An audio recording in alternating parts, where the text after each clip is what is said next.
揸車望向右邊側鏡嗰陣，你係咪都試過俾嗰句奇怪嘅提示搞到一頭霧水 ？Objects in mirror are closer than they appear。到底呢句嘢係咩意思呢？難道我哋日日用緊呢個簡單嘅嘢，其實收埋咗個關於現實嘅大秘密？其實呢句嘢唔係大話，而係對物理學好精準嘅描述嚟㗎。個原因就係，副駕位嗰邊嘅側鏡，通常都係用凸面鏡設計㗎。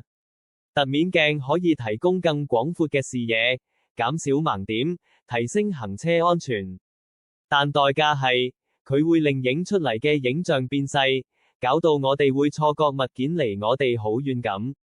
所以，當你見到後面有車，佢實際上比側鏡入面睇落更近。